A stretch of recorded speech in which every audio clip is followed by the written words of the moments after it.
Sejak akhir Agustus 2022, Kementerian Kesehatan dan Ikatan Dokter Anak Indonesia telah menerima laporan peningkatan kasus gangguan ginjal akut, progresif atipikal atau akut kidney injury yang tajam pada anak, utamanya di bawah usia 5 tahun.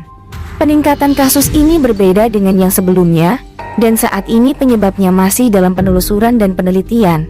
Dilansir dari laman resmi Kementerian Kesehatan, jumlah kasus yang dilaporkan hingga 18 Oktober 2022 sebanyak 206 dari 20 provinsi dengan angka kematian sebanyak 99 anak, di mana angka kematian pasien yang dirawat di RSCM mencapai 65%. Dari hasil pemeriksaan, tidak ada bukti hubungan kejadian AKI dengan vaksin COVID-19 maupun infeksi COVID-19.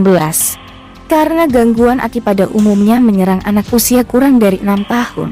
Sementara program vaksinasi belum menyasar anak usia 1 hingga 5 tahun, kata juru bicara Kemenkes Dr. Syahril, Rabu 19 Oktober 2022. Kemenkes bersama BPOM, ahli epidemiologi, IDAI, farmakolog dan puslapor Polri melakukan pemeriksaan laboratorium untuk memastikan penyebab pasti dan faktor risiko yang menyebabkan gangguan ginjal akut. Dalam pemeriksaan yang dilakukan terhadap sisa sampel obat yang dikonsumsi oleh pasien, sementara ditemukan jejak senyawa yang berpotensi mengakibatkan AKI.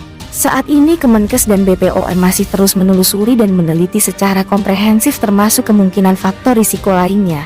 Untuk meningkatkan kewaspadaan dan dalam rangka pencegahan, Kemenkes sudah meminta tenaga kesehatan pada fasilitas pelayanan kesehatan untuk sementara tidak meresepkan obat-obatan dalam bentuk sediaan cair atau sirup sampai hasil penelusuran dan penelitian tuntas. Kemenkes juga meminta seluruh apotek untuk sementara tidak menjual obat bebas dan atau bebas terbatas dalam bentuk cair atau sirup kepada masyarakat sampai hasil penelusuran dan penelitian tuntas.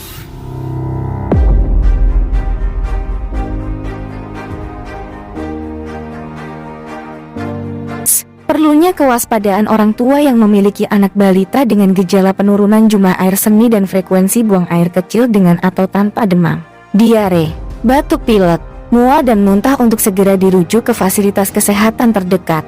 Keluarga pasien diminta membawa atau menginformasikan obat yang dikonsumsi sebelumnya dan menyampaikan riwayat penggunaan obat kepada tenaga kesehatan. Sebagai langkah awal untuk menurunkan fatalitas AKI, Kemenkes melalui RSCM telah membeli antidotum yang didatangkan langsung dari luar negeri. Kemenkes sudah menerbitkan keputusan Dirjen Yankes tentang tata laksana dan manajemen klinis AKI pada anak yang ditujukan kepada seluruh dinas kesehatan dan Fasyankes. Kemenkes juga telah mengeluarkan surat edaran kewajiban penyelidikan epidemiologi dan pelaporan kasus AKI yang ditujukan kepada seluruh dinas kesehatan, Fasyankes, dan organisasi profesi.